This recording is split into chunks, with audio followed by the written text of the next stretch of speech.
नमस्कार, मैं अजय साहू और आप देखना शुरू कर चुके हैं शोरगुल टाइम्स।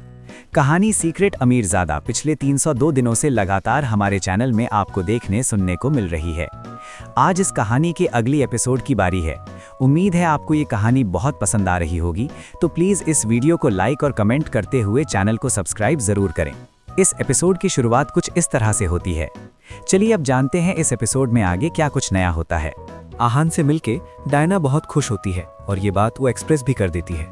अगले दिन मीटिंग में डामना मिहिर को ह्यूमिलिएट करती है और आहान को प्रेस करती है। कुछ दिन वहाँ रहने के बाद लंदन जाने से एक दिन पहले वो आहान को कॉल करती है और उससे बहुत देर तक बातें करती है।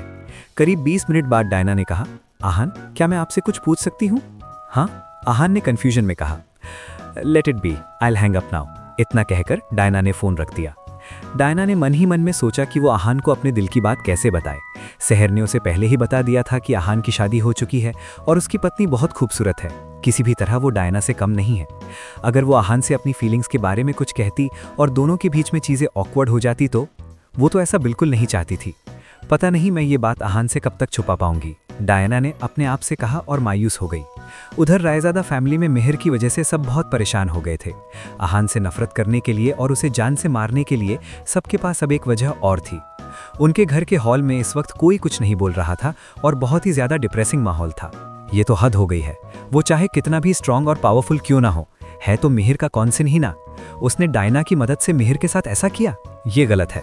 जब काफी देर तक कोई कुछ नहीं बोला तब जिगर ने दांत पीसते हुए कहा, उसके हिसाब से जो कुछ भी हुआ था आहान की वजह से ही हुआ था। डैड, वो फटीचर लंदन की रॉयल प्रिंसेस को जानता कैसे है? मिहिर को आहान पर बहुत गुस्सा तो आ ही रहा था, पर साथ ही उसे ये समझ नहीं आ रहा था कि नाजायज आहान रॉयल फैमिली के किसी मेंबर को कैसे जानता था। वो नालायक 8 साल पहले लंदन गया था, आलोक ने कहा। अगर वो 8 साल पहले लंदन गया था तो ये बात हमें पता क्यों नहीं है? मिहिर ने कहा। रायजादा फैमिली ने कभी आहान पर नजर रखना बंद नहीं किया था। उनके पास आहान के पल पल की खबर होती थी, पर उन्हें आहान के लंदन जाने के बारे में कुछ नहीं पता था। मुझे भी अभी पता चला। 8 साल पहले लंदन में उसने डायना की जान बचाई थी और इस बार डायना इंडिया उससे मिलने के लिए आई थी, आलोक ने कहा। वो लंदन क्यों गया था, किसके साथ गया था, हमें इस बारे में कुछ पता क्यों नहीं है? जिगर ने लगातार सवाल पूछे।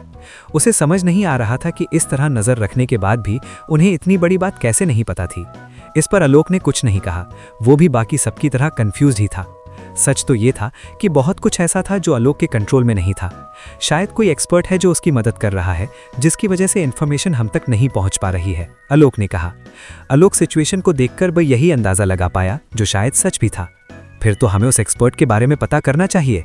वो एक्सपर्ट जरूर आहान का मास्टर ही होगा, जिगर ने कहा। रायजादा फैमिली इतना तो जानती थी कि आहान का एक मास्टर है जिसकी मदद से उसने मार्शल आर्ट सीखा है और वो 24 साल की उम्र में ही मार्शल आर्ट एक्सपर्ट बन गया है। इस वजह से वो इस वक्त इंडिया का यंगेस्ट मार्शल आर्ट एक्सपर्ट था। उनके बारे में पता करना नामुमकिन के बराबर है, आलोक ने कहा। उसके मास्टर की आइडेंटिटी बहुत प्रेशियस है। अगर वो 8 साल पहले लंदन में ही गया होता तो हमें इतनी इन्फॉर्मेशन भी नहीं मिल पाती, आलोक ने उदास होते हुए कहा। वो जितना आहान के बारे में जानने की कोशिश करते थे उनसे उतनी ही चूक हो जाती थी। तो फिर अब हमें क्या करना चाहिए? मिहिर ने पूछा। कुछ नहीं, हमें उसके मास्टर और ढूंढने की कोई जरूरत नहीं है। अचानक से आलोक की आवाज में खुशी झलकने लगी। आलोक की बात सुनकर मिहिर और जिगर दोनों चौंक गए। डैड, आपके कहने का मतलब है कि? मिहिर ने कहा। दीवान फैमिली आहान पर अटैक करने वाली है, आलोक ने कहा।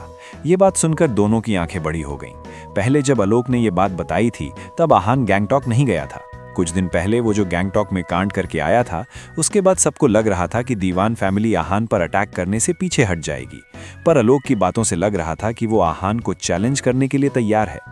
डैड, क्या दीवान फैमिली आहान के लेवल की है? गैंगटॉक में उसने डिवाइन रैंकिंग के 2 एक्सपर्ट्स को जान से मार दिया था, मिहिर ने कहा। वो नालायक इतना भी स्ट्रांग नहीं है जितना सब उसे समझते हैं। उसने वहां पर वेपन्स का यूज किया था। उन दोनों को भी उसने वेपन की मदद से मारा था, न कि अपनी चीज स्ट्रेंथ की वजह से, आलोक ने कहा। अच्छा, तो फिर उसकी स्ट्रेंथ बस एक अफरा है? मिहिर की आंखों में चमक आ गई थी। हाँ, उसकी स्ट्रेंथ का हवा बनाया हुआ है। इसका कारण यह है कि मार्शल आर्ट्स अलायंस भगवान क्रिएट करना चाहता है, आलोक ने कहा। मतलब? जिगर ने पूछा। बहुत सालों से इंडियन मार्शल आर्ट में आहान जैसा स्ट्रांग इंसान कोई नहीं आया है। अब जब वो आया है तो सब उसे प्रिजर्व करना चाहते हैं और उसके टैलेंट का पूरा इस्तेमाल करना चाहते हैं, आलोक ने कहा। मतलब हमें उससे डरने की कोई जरूरत नहीं है, मिहिर ने खुश होते हुए कहा। मतलब हमें उससे डरने की कोई जरूरत नहीं है, मिहिर ने खुश होते हुए कहा। इतना खुश होने की जरूरत नहीं है, उसके स्ट्रेंथ का असली टेस्ट दीवान फैमिली के चैलेंज के बाद पता चलेगी। आलोक ने मिहिर और जिगर को रियलिटी चेक दिया। मतलब दीवान फैमिली आहान को मार सकती है? जिगर ने पूछा। हाँ, इसकी पॉसिबिलिटी है, आलोक ने कहा। आदित्य के इंस्ट्रक्शंस के हिसाब से आहान को रायजादा फैमिली का कोई मेंबर हाथ भी नहीं लगा सकता है, पर अगर दीवान फैमिली उसे मारना चाहे तो इसमें उनका कोई हाथ नहीं होगा। उनके लिए तो सांप भी मर जाएगा और लाठी भी नहीं टूटेगी। डैड, दीवान फैमिली उस निकम्मे पर अटैक कब करेगी? मिहिर ने पूछा। कुछ ही दिनों में, आलोक ने कहा। इसका मतलब अब आहान ज्यादा दिन जिंदा नहीं रहेगा, जिगर ने कहा। रायजादा फैमिली के लोग जल्द से जल्द आहान की मौत चाहते थे। दीवान फैमिली एकांत में रहती थी। उनका विला एक सेक्लूडेड माउंटेन रेंज पर था, जहां दूर दूर तक कोई और घर नहीं था। वो वहां पर कल्टीवेट करते थे और बहुत ज्यादा इंपॉर्टेंट होने पर ही नीचे आते थे। उनकी जेब पंच तकनीक दुनिया भर में फेमस थी, पर बहुत कम लोग थे जो इसको सीख पाए थे। मास्टर करना तो दूर की बात थी। इस वक्त दीवान फैमिली के आंगन में एक आदमी एक रॉक पर बैठा हुआ था और मेडिटेट कर रहा था। उसका नाम तुषार दीवान था। ये दीवान फैमिली में मार्शल आर्ट्स जीनियस था, जिसके ऊपर दीवान फैमिली ने बहुत सारे रिसोर्सेज लगाए थे। तुषार बहुत अलग तरह की ब्रीदिंग टेक्निक यूज कर रहा था। उसकी इनहेल और एक्सहेल पावर बहुत अलग थी। मार्शल आर्ट्स में दीवान फैमिली की टक्कर का कोई नहीं था। इसके अलावा मेडिसिन की दुनिया में भी उनका बहुत नाम था। उन्होंने एक मेडिसिनल हर्ब को ढूंढा और फिर मेडिसिन की दुनिया में आने का फैसला किया। कुछ ही वक्त में इंडियन मार्केट ने उनकी मेडिसिन और मेडिकल टेक्निक्स का लोहा मान लिया था। कुछ देर बाद अब माउंटेन से फॉग कम हुआ और सूरज की किरणें पड़ने लगी, तब तुषार ने अपनी आंखें खोली। तुषार की आंखों में चमक थी और उसका शरीर पूरी तरह से शांत और स्थिर था। जैसे ही उसने ब्रीदिंग बंद की, उसका ची भी शांत हो गया। मास्टर तुषार। इस वक्त तुषार के पास एक लड़का आया और उसने तुषार को ग्रीट किया। ये लड़का तुषार का स्टूडेंट फरहान था। ये तुषार के साथ ही उसके साथ ट्रेनिंग करता था। तुषार की आइडेंटिटी और पावर की वजह से फरहान उसकी बहुत रिस्पेक्ट करता था। हाँ, तुषार ने बहुत धीरे से कहा। मास्टर, क्या आप आज बाहर आएंगे? फरहान ने पूछा। कुछ वक्त पहले तुषार ने फैसला किया था कि वो मार्शल आर्ट्स सिलेक्शन वाले दिन बाहर आएगा, जो आज था। पिछले कुछ दिनों में मुझे जैब पंच तकनीक के बारे में और भी बहुत कुछ पता चला है। मुझे उसे और अच्छे से समझना है, इसलिए मैं अभी सिक्लूजन से बाहर नहीं आऊंगा, तुषार ने कहा। मास्टर तुषार, आपको आहान रायजादा को चैलेंज करना है। सिक्लूजन की बात सुनकर फरहान हैरान हो गया। क्या? आहान रायजादा कौन है और मुझे उसे चैलेंज क्यों करना है? तुषार आहान के बारे में कुछ नहीं जानता था।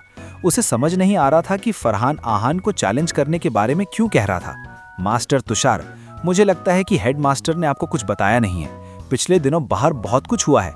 आहान रायजादा इस वक्त इंडिया में सबसे जीनियस फाइटर है और सब उसे इस जनरेशन का नंबर 1 फाइटर बुला रहे हैं, फरहान ने कहा। Number 1 fighter? फरहान की बात सुनकर तुषार ने कहा। उसके चेहरे का एक्सप्रेशन बदल गया था। उसे लग रहा था कि उससे ज्यादा पावरफुल कौन था। हाँ, आप पिछले कुछ महीनों से बंद दरवाजे के पीछे कल्टीवेट कर रहे थे, इसलिए आपको कुछ नहीं पता है, पर पिछले 15 दिनों से हर तरफ बस आहान की ही बातें हो रही हैं, फरहान ने कहा। मुझे इस आहान रायजादा के बारे में सब कुछ जानना है, तुषार ने कहा। पहले वो कुछ दिन और जैब पंच तकनीक के बारे में सीखना चाहता था, पर अब उसे इसकी जरूरत नहीं लग रही थी। आहान रायजादा एशिया की सबसे बड़ी फैमिली रायजादा फैमिली का नाजायज बेटा है। फरहान ने यहाँ से शुरू किया और तुषार को आहान की शादी से लेकर गैम्बलिंग तक सब कुछ बता दिया। आहान के बारे में जानकर तुषार बहुत सरप्राइज था। फैमिली से सपोर्ट नहीं मिलने पर भी वो मार्शल आर्ट एक्सपर्ट बन गया था। इसका मतलब तो सिर्फ ये था कि आहान बहुत स्पेशल है। उसकी स्किल्स का कोई जवाब नहीं है। गैंग टॉक में उसने जो किया वो सुनकर तो तुषार की आंखें बड़ी बड़ी हो गई थी। फरहान, एक काम करो, इस आहान रायजादा को मेरी तरफ से एक मैसेज भेजो। उसे कहो कि आज से 10 दिन बाद मैं उसकी जान लूंगा, तुषार ने कहा। यस मास्टर तुषार, फरहान ने उछलते हुए कहा। वो जानता था कि आहान के बारे में सुनने के बाद तुषार ऐसे ही रिएक्ट करेगा। मैसेज भेजने के कुछ देर बाद ये खबर आग की तरह फैल गई थी। इंडिया के मार्शल आर्ट्स और आसपास के अलायंसेज में ये न्यूज़ हलचल ले आई थी।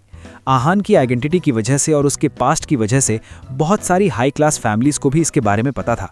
दीवान फैमिली के बारे में बहुत कम लोग जानते थे। जो लोग उनके बारे में नहीं जानते थे, उनके मन में बस यही सवाल था कि आखिर दीवान फैमिली कौन है? क्या वो सच में इतने पावरफुल हैं कि आहान को मार सकते हैं? सिंगल बैटल जीती थी, इसके बाद गैंगटॉक में उसने अकेले 100 से ज्यादा वॉरियर्स को मारा था। ऐसे में दीवान फैमिली का उसे चैलेंज करना भूचाल कैसे नहीं ला सकता था? आहान अपना लोहा मनवा चुका था, फिर भी तुषार में उसे चैलेंज करने की हिम्मत थी। इस बात से सब हैरान भी थे और एक्साइटेड भी। आहान भले ही रायजादा फैमिली का नाजायज बेटा था, पर फिर भी उसके पास मनाली चैम्बर का, चौर अलायंस का, मयूर जो कि बहुत पावरफुल था उसका, और मार्शल आर्ट अलायंस और फिरोज का सपोर्ट था। कपूर फैमिली और स्वॉर्ड सेवर का जीनियस तरुण भी आहान की साइड था। क्या सच में तुषार इतना स्ट्रांग है कि वो आहान की जान ले लेगा? बस इसी के साथ ही ये एपिसोड भी समाप्त होता है। इस एपिसोड को आगे बढ़ाते हुए कल फिर मुलाकात होगी। आज के लिए बस इतना ही। अब कल तक के लिए इजाजत।